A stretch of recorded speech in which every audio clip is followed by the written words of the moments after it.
2. Building Confidence, Sarah Kim, Douglas Marshall, June Pulliam, Victoria Vanis, and James Jurgen. Chapter Overview 2. Building Confidence 2.1. Learning Objectives and Key Terms 2.2. What is Communication Apprehension? 2.3. Classifying PSA 2.4.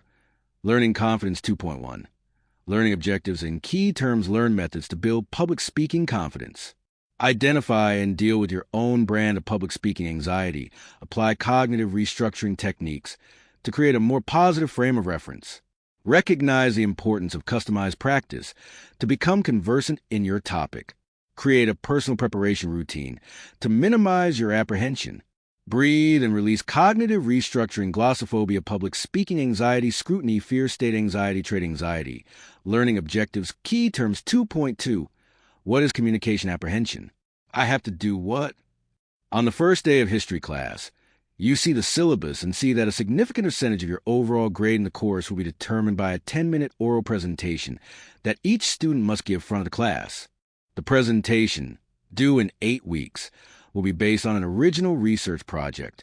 After a very positive job interview, you receive an email asking you to return for a second interview, prepared to answer several questions in front of a panel of senior managers. The questions are contained in an attachment. Please be ready to stand in the front of the room to answer. The email reads, "See you next week. You will be having dinner Saturday to meet your fiancé's family." Then, just days from the dinner, your fiancée tells you that her father, a former Marine and retired police officer, will want to talk about politics and current events, and will likely judge what sort of person you are based on how well you defend your ideas.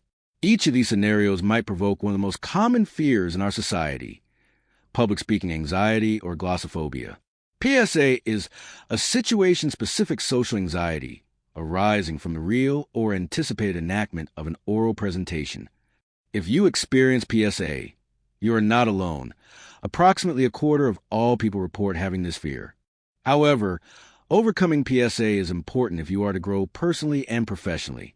PSA can prevent you from taking risks to share your ideas, to speak about your work, and to present your solutions to problems that affect many people. Even mild PSA can affect your self-esteem, how you are perceived by others, as well as success in school and in landing job interviews. Effective public speaking is not simply about learning what to say, but about developing the confidence to say it. Fear of public speaking is not so much related to quality of speech as it is to how the speaker feels, thinks, or acts when faced with speaking in public. The most effective way to deal with PSA is to identify your own brand of this fear, then take specific steps to overcome this apprehension. 2.3. Classifying PSA forms of PSA. The causes of PSA, public speaking anxiety, vary from person to person and are rooted in unique life experiences. Following are several contributing factors to public speaking anxiety. Trait anxiety PSA can be aligned with an individual's personality. For example, people who would describe themselves as shy often seek to avoid interaction with others because they are uncertain of how they will be perceived. Because avoiding such judgment is generally not difficult, this avoidance becomes a pattern of behavior. As a result, those with trait anxiety are likely to view any chance to express themselves publicly with skepticism and hesitation. State anxiety PSA can also be derived from the external situation in which individuals find themselves, or state anxiety. While people with trait anxiety are predisposed to fear how others might perceive them, state anxiety is a result of a previous adverse situation.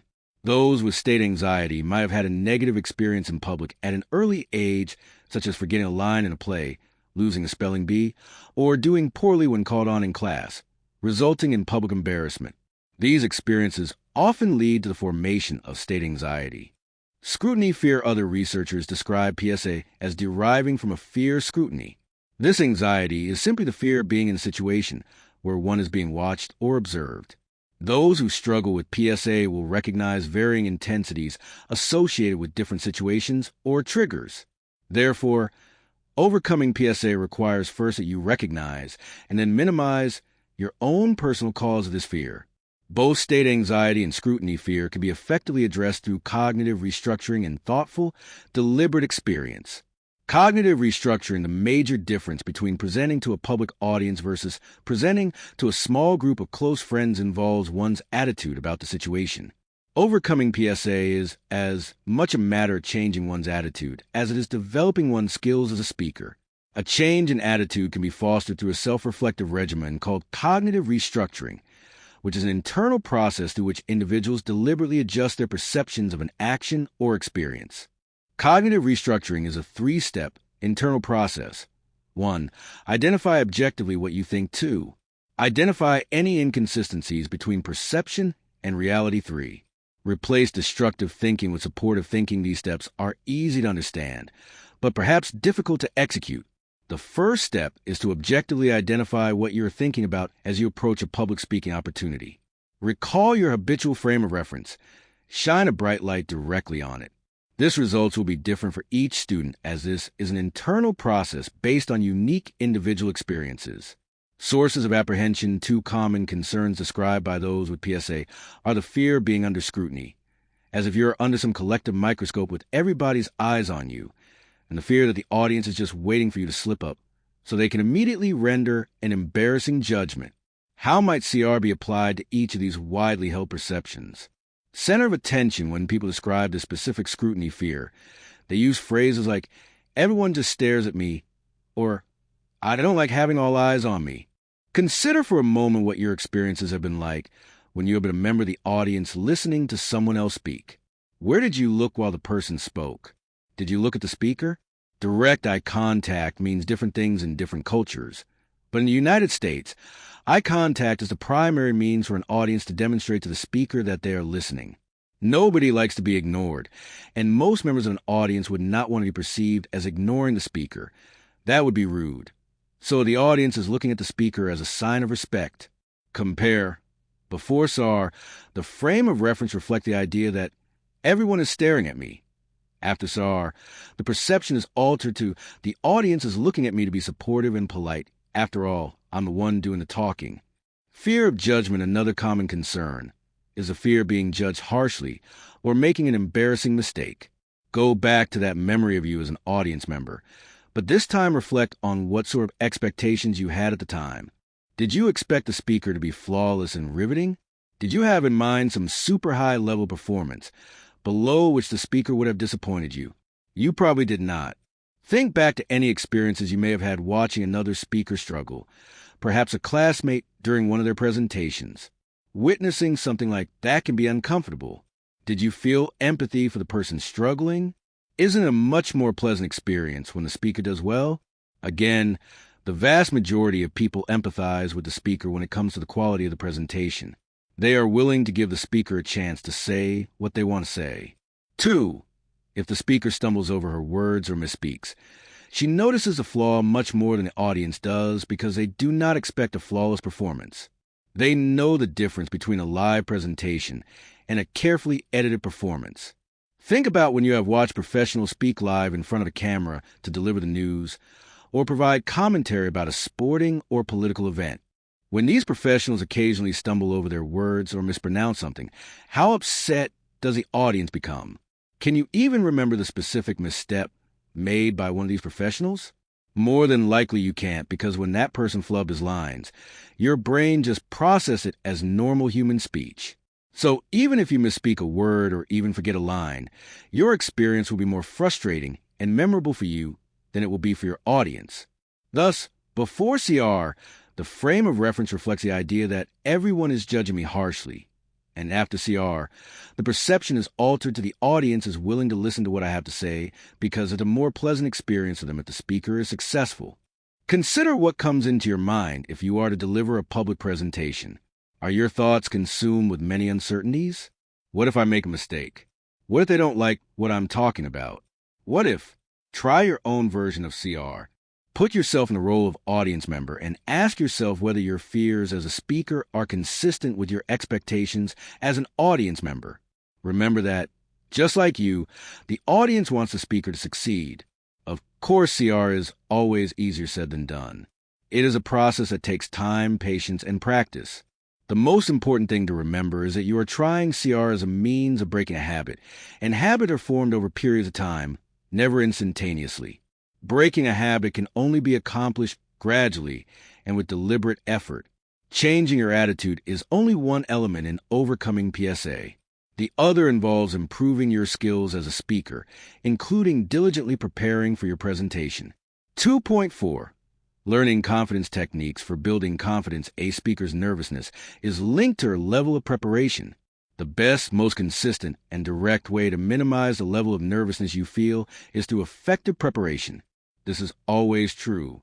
More practice results in less nervousness. Michael Jordan was once asked the best way to learn how to shoot free throws. To everyone's surprise, the first step he described did not entail shooting the ball. Instead, he described how the first step in learning to shoot free throws is to run sprints. Run until your body was under the same stress as it would be in a game when you needed to make those free throws, because your practice would only be truly productive when performed under those conditions. Only then do you pick up the ball and shoot. All types of preparation and practice yield benefits, but there is a significant difference between merely helpful practice and sufficient practice, or know what you're talking about, and knowing what you're going to say. While thinking about your presentation can be helpful, that sort of preparation will not give you a sense of what you are actually going to say. Athletes know that the best practices will recreate game conditions and test their abilities to perform in real-life scenarios. Sufficient practice for public speaking recreates those real-life scenarios. Many students do not practice effectively before speaking in public, causing them to believe that practice isn't helpful. Unfortunately, these same students usually have had little, if any, training in how to prepare for a presentation, and so they employ the scholastic training they are most familiar with, how to write a paper. However, this is not the same activity as giving an oral presentation. Their lack of proper preparation only contributes to their lack of confidence. Let's look at a few elements of effective practice. Visualize success. Athletes and performers are often coached to visualize what they are trying to do as a way of performing correctly. Football and basketball players must envision how each member of the team will move during a particular play, because team success depends on speedy and flawless coordination among individuals. Dancers, bodybuilders, and people practicing yoga are trained to visualize the form and positioning of their bodies as they execute their moves. Engaging the imagination in this way can improve performance. Speakers, too, should visualize success. As you practice, visualize yourself presenting with confidence to a receptive audience. See your relaxed facial expressions and hear your confident tone of voice. Imagine yourself moving gracefully, complementing what you say with expressive gestures. Imagine the audience reacting appropriately, nodding appreciatively, and giving thoughtful consideration to your points. Imagine the gratification of watching the audience really get it. When you can honestly envision yourself performing at this level, you are taking an important step toward achieving that goal. Avoid gimmicks. Some acting coaches encourage their students to practice in front of mirrors so that they can watch themselves perform and evaluate how they move. In acting, this can be very useful, but in speaking, it is less so. When you practice your presentation, the most important element is expressiveness. You want to become more familiar with how much material you have to present, the order in which you plan to present it, and the phrasing you think would be most effective to express it. Watching yourself perform in a mirror will focus your attention on your appearance first, and on what you express second. This makes using a mirror during practice a distraction from what the practice ought to achieve. For some reason, the myth persists that imagining your audience in their underwear is an effective way to make standing in front of them seem less frightening. These sorts of gimmicks don't work. In fact, concentrating on anything other than what you're doing is distracting and not beneficial at all. Do your best to avoid such advice. Visualize success. Breathe and release here. We will discuss a shortened version of the breathe and release technique. This relaxation technique could be useful for nervous speakers, especially those who are concerned with the physiological manifestations of nervousness, such as shaky hands or knees. The key to breathe and release is to understand that when nervous tension results in minor trembling, the effort to try and keep one's hands from shaking contributes to the whole situation. That is, trying to stop literally makes the problem worse. Therefore, the best approach is through relaxation. How to breathe and release. 1. Imagine the nervousness within your body. 2. Imagine the energy bubbling inside you, like boiling water. 3. Draw that energy to a high point within your body through a deep, cleansing breath. 4. Imagine this cleansing breath like a vacuum, inhaling all the bubbling liquid. 5. Release the energy by deliberately relaxing your upper body, all the way from your fingertips to your shoulder blades. 6. Imagine how keeping any part of your upper extremities tense would result in a kink in the release valve, and so complete relaxation is the key to success. Minimize what you memorize. Another important hint for speech preparation is to avoid writing an entirely scripted version of the presentation. A speech outline is not a monologue or manuscript. It is a guideline and should be used as a roadmap for your speech. Remember that lunch with your friends? When you were describing the movie plot, you were being conversant in a prepared way. This means that you knew what you were describing, but you were not concerned with the specific words you were using. Being conversant is a condition of being prepared to discuss an issue intelligently. A well-prepared speaker is conversant regarding her topic. Consider how being conversant in this manner allows for freer, more fluid communication, with no stress associated with your ability to remember the exact words you wanted to use. Being conversant also gives the speaker the best chance to recognize and react to audience feedback. If you are completely focused on the integrity of scripted comments, then you'll be unable to read and react to your audience in any meaningful way. Imagine how frustrating it would be for your friends at that lunch if you would not respond to any of their questions until you were finished reading a few descriptive paragraphs about the movie. They would probably just wait until you were done reading, and then try to engage you in a conversation. Practice out loud. Remember the very first time you tried to do anything, a game, a sport, an activity, anything at all. How good were you out of the gate? Perhaps you had talent or were gifted with a feel for what you were doing. But even then, didn't you get better with more experience? Nobody does anything the very best on their very first attempt. And everyone, even the most talented among us, benefit from effective practice. In this way, speaking in public is no different from any other activity. To maximize the chance that your presentation will come out smooth and polished, you will need to hear it all the way through.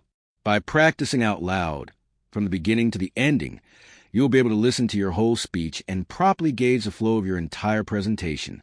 Additionally, without at least one complete out loud practice, there will be no way to accurately estimate the length of your speech, and your preparation will remain insufficient.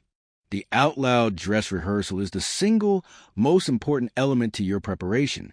Without it, you will be delivering your presentation in full for the first time when it counts the most. Putting yourself at that sort of disadvantage isn't wise and is easily avoided. You might even consider trying that initial practice without the benefit of any notes. Stand up, start speaking, see what comes out. During your initial practice, consider these questions. Where, during your presentation, are you most and least conversant? Where, during your presentation, are you most in need of supportive notes? What do your notes need to contain? Prepare for your public presentation by speaking and listening to yourself, rather than by writing, editing, and rewriting. Remember that when you are having a conversation, you never use the same sort of language and syntax as you do when you are writing a formal paper. Practice with the goal of becoming conversant in your topic, not fluent with a script. Customize your practice depending on your personal level of PSA. You may choose to implement techniques previously mentioned in different ways. Take a moment to reflect on what triggers your PSA. Do you dislike the feeling of being the center of attention? Are you more concerned with who is in the audience and what they might think of you? Or are you worried about freezing in front of the audience and forgetting what you wanted to say? Write some of these concerns down and put them into a priority order. If you're worried about a particular issue or problem, how might you prepare to minimize the chance of that issue arising? Now, consider your current method of preparation. Do you prepare more for a written paper than for an oral presentation? Do you have the goal of presenting a scripted message? Do you practice out loud? During your process, do you practice aloud? Do you practice at all before you begin to compose your speaking notes? Or do you only practice after? Remember that dealing with PSA often requires breaking a mental habit. It is a good idea to change what you have done previously. Be deliberate. Observe what works for your situation. As stated earlier, everyone deals with PSA most effectively through increased self-awareness and a willingness to complete each of the steps in the entire process. After you acknowledge your reality, then take the steps necessary to overcome apprehension. After reading about the ways to overcome the debilitating impact of PSA, experiment and see what works best for you. Do not continue to prepare in the same that you did in the past. Speak more, write and revise less. Be sure to practice out loud at least once during your preparation to prepare yourself sufficiently. Reflect on your personal concerns and try cognitive restructuring to reframe them. Take your time. Do the work. Have confidence that your preparation will yield positive results. Conclusion: PSA is a real issue, but it need not be an obstacle to success. Take the time to become more aware of your personal brand of PSA. Take positive steps to minimize its impact. Your willingness to work and your positive attitude are the keys to your success. References: Adler, R. B. Integrating Reticence Management into the Basic Communication Curriculum. Communication Education, 29, 215 to 221. Beatty, M.J. Public Speaking Apprehension. Decision-making errors in selection of speech introduction strategies and adherence to strategy. Communication Education, 37, 297 to 311. Bodie, Graham D. A. Racing Heart, Rattling Knees and Ruminative Thoughts. Defining, Explaining, and Treating Public Speaking Anxiety. Communication Education, Volume 59, Number 1, January 2010, pp. 70-105. Daly, J. and Leff, S. A. Communication Apprehension and the Personnel Selection Decision. Paper presented at the International Communication Association Convention, Portland, Oregon. Dravich, Gary. Why Are We Scared of Public Speaking? Psychology Today. November 27, 2017. Web, February 8, 2022. Dwyer, K. and Cruz, A. Communication Apprehension, Personality, and Grades in the Basic Course. Are there correlations? Communication Research Reports, 15, 436 to 444. Maddock, R. P. Peters, L. and Clark, J.C. Exposure and Cognitive Restructuring for Social Phobia. A Controlled Study. Behavior Therapy, 23 to 23. McCroskey, J.C. and Anderson, J. The Relationship Between Communication Apprehension and Academic Achievement Among College Students. Human Communication Research, 373 to 81. McCroskey, J.C.